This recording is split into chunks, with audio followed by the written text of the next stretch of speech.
You might have seen this layout before, but never like this.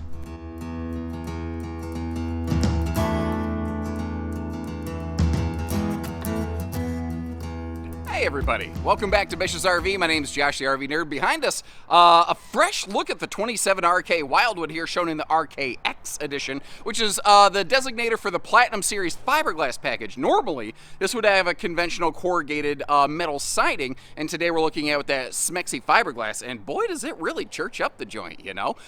Inside here, it's a very common floor plan, but this one is done differently by simple virtue of the fact that they're one of basically the only ones with anything like this VersaLounge furniture that they're using in here, which I call a Swiss Army Super Sofa because it can do about anything. It can be a conventional jackknife sofa and a two-bench dinette, or it can be this like giant L-shaped napping lounge that you can kind of lean back in the corner and watch TV a little more comfortably, and have like a little two-person dining desk still available right there, which is kind of handy. There's also massive storage going on under that, and it folds down into a big guest sleeper, which is great. And that's the cool thing with this floor plan. It is awesome for just like two of you, just spending some time at a destination and relaxing. Got an awesome giant campsite overlook window, but all the seating faces inward. So if you want a little more of a campsite conversation situation, you've got it. And since the recliners spin and you got the VersaLounge, I'm going to give the fact that this one has what you'd normally look at and say is a neck wrecker entertainment center a little bit of a pass, especially if you choose to mount like a pivoting swing arm mounted TV or something like that. I think that you could make this one work depending on what you're doing with it. Also, when is more counter space ever the wrong answer? This one has plenty of that. Has taller ceiling, has a new longer bed situation, very easy to convert to a true queen. It has a little bit of a limitation when it comes to travel mode, and kind of like telling you about that. Kind of like telling you we're going to get into some things on the bed or the travel access or whatever. I want to show you the good with the bad, so you can decide if this is the right RV for your hard-earned dollar or not. And if you appreciate that kind of fair look at things, make sure you hit that subscribe button and like our video, and let's get in there and start peeling this onion apart layer by layer. And I know I've said it before in my previous videos, but if you haven't seen those, one of the things I think is really cool about this RV is the layout of this thing with those huge panoramic windows in the super slide and then this big picture window over here on the camp side of the RV. It feels enormous in here, especially considering the fact that we have that taller 6'9" floor to ceiling clearance.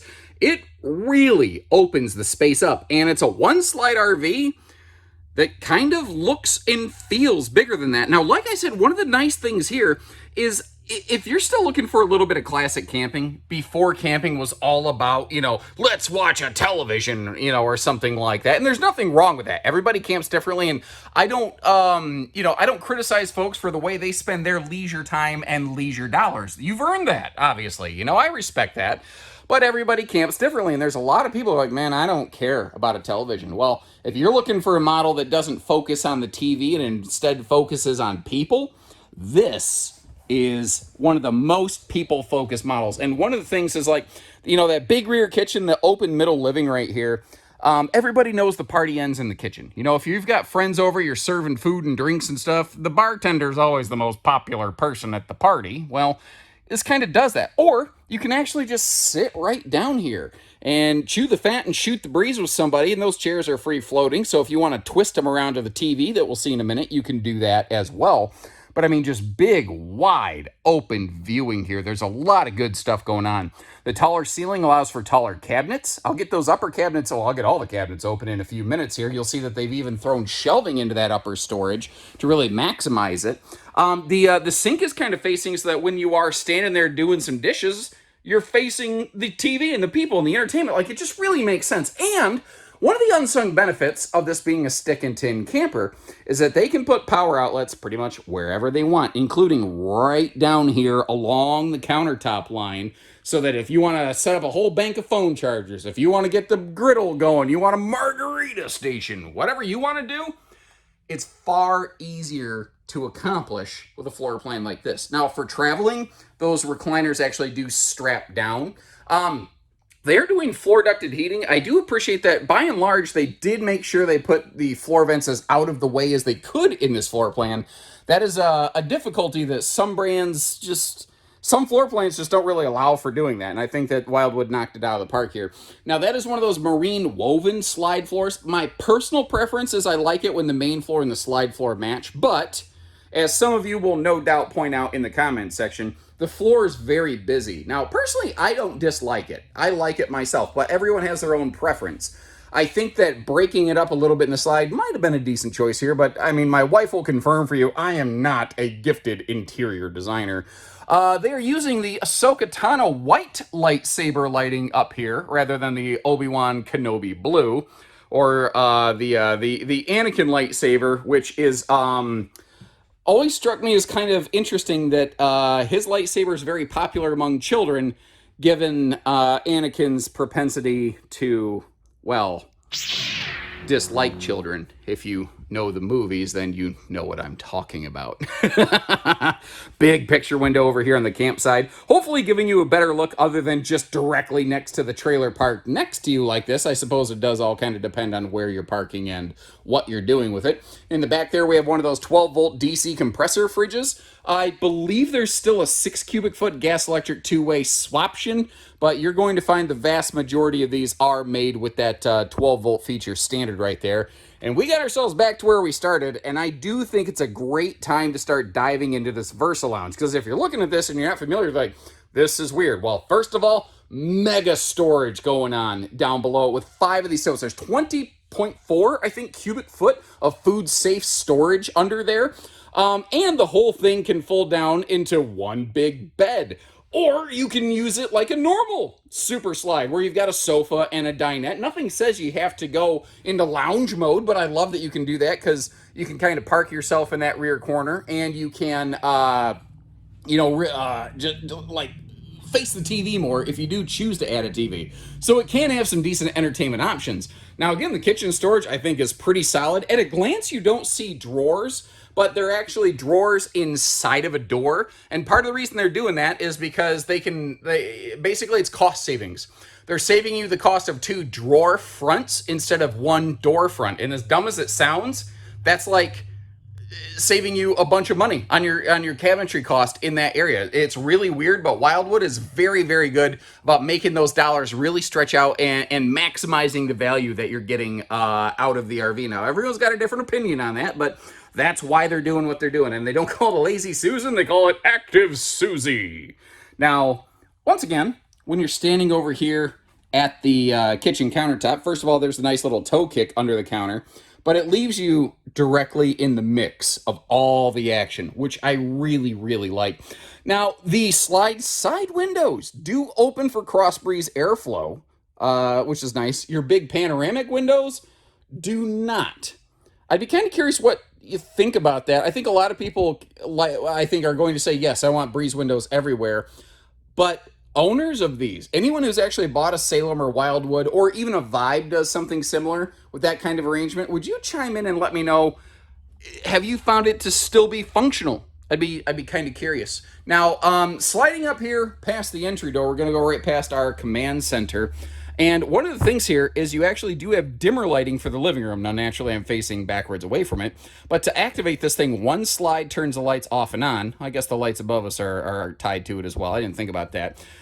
If you push and hold, that's where you get the, of course, I got to actually get my finger on it, stupid. There we go.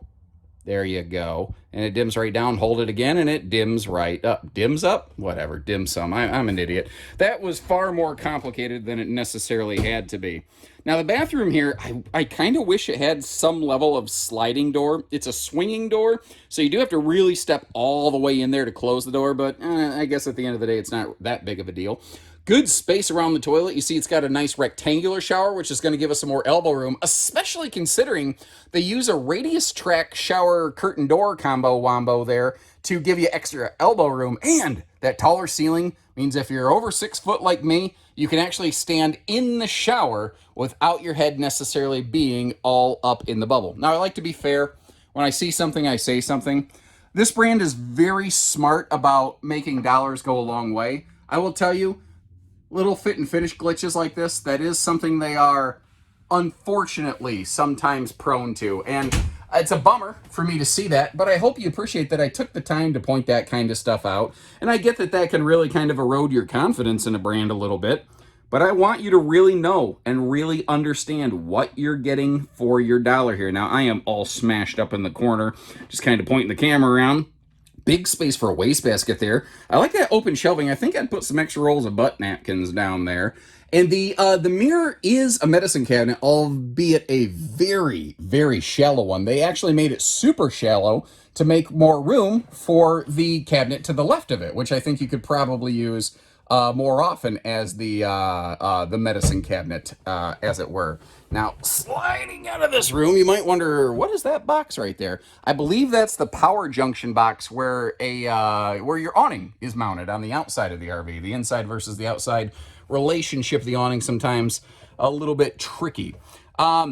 The RV does not have a 50 amp and second air option, so that's not something that you'll be able to find up here. Kind of keep that in mind. I can see in some areas of the country that really being a point of concern for some folks. I think here in the Midwest, less so of an issue.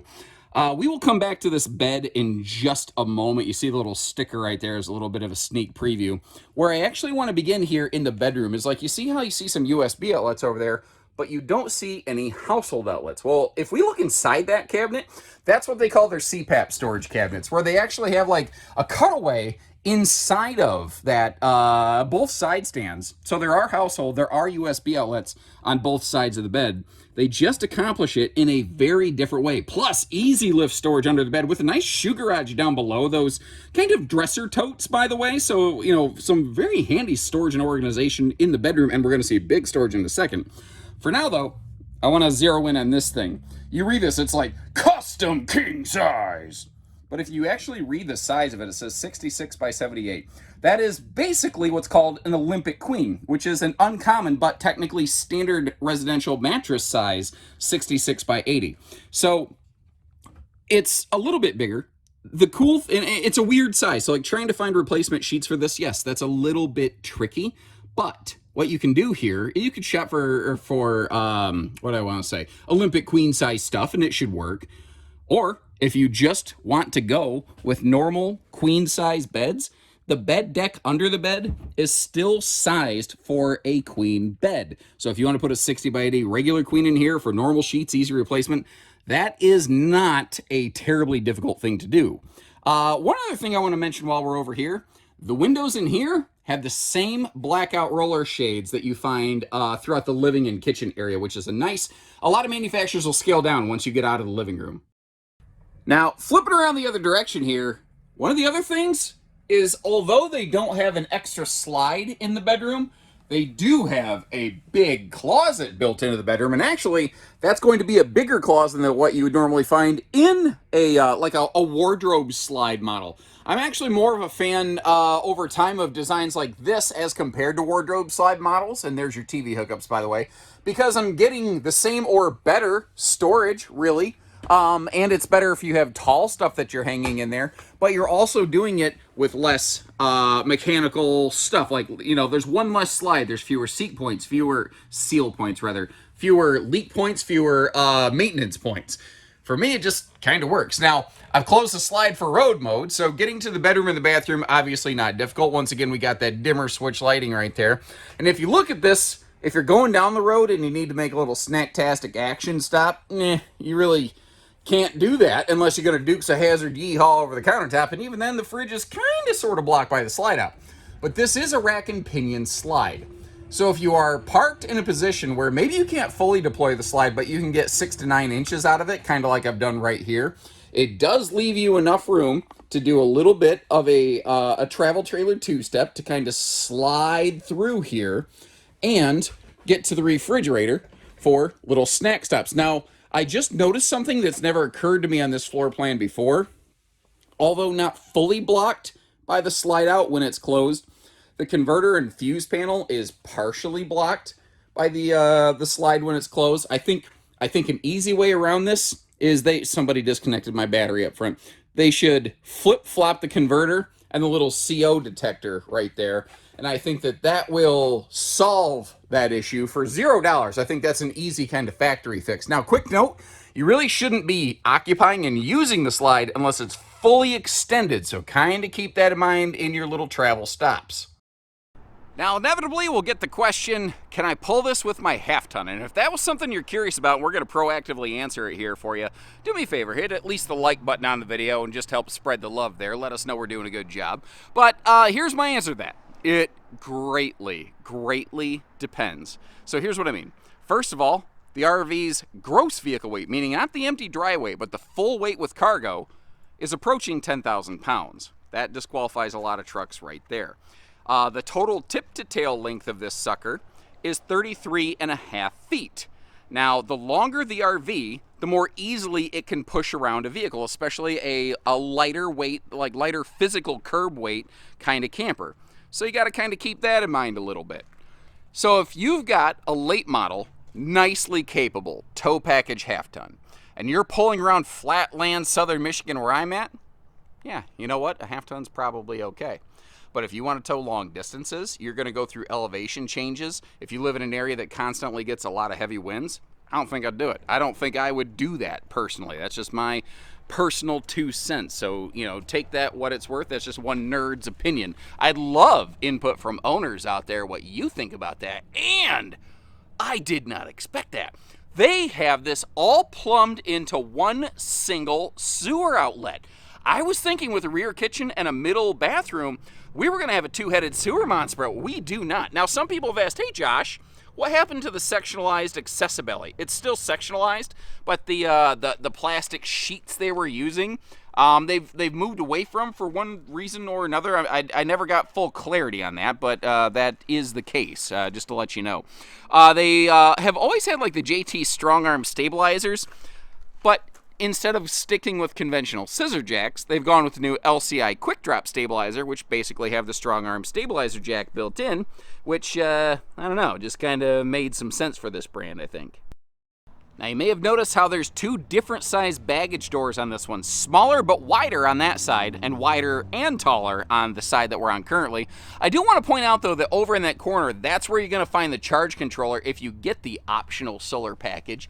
And if you notice, if you lift the bed up, you kind of can, you know, access your passenger storage a little bit from the inside of the RV, and that would be the back of the laundry hamper. So this is really handy if you, when you're done camping, you could have your stuff sitting here, or if you don't like their net, have like a laundry basket here that you just toss in your clothes in, and then when we get home, you open the door, grab your clothes, shut the door, and you're good. Or you can open the door and get on the floor and everybody walk that dinosaur. Now, if you don't know what I'm talking about, man, you got to Google it.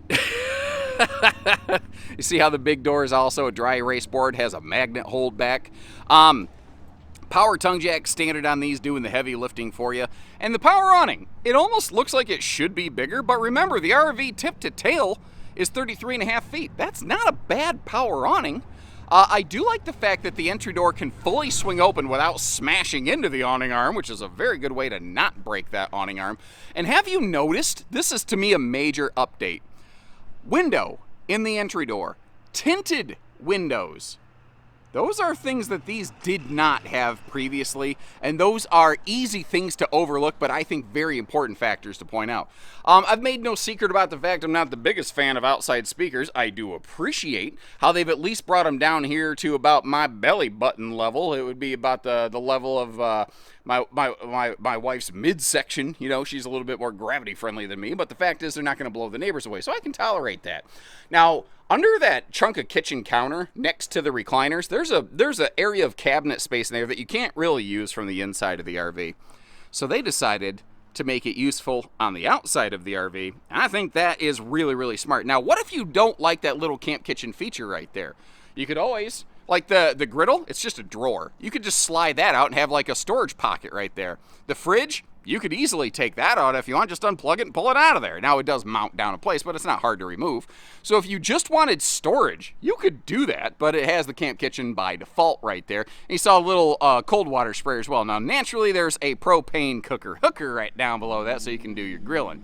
Now, back here, backup camera ready, And these have had a walkable roof, but they never had a way to get up there. They are at least now prepping them with one of those telescopic ladder mounts. So if you do want to get up there, clean off your solar panel, check your seals, all that kind of stuff, they're at least providing an idea, a start of a factory solution. If the only thing you need to take this thing down the road, you just need the ladder to be included because the factory doesn't, give our team a call. That's just easy stuff right there.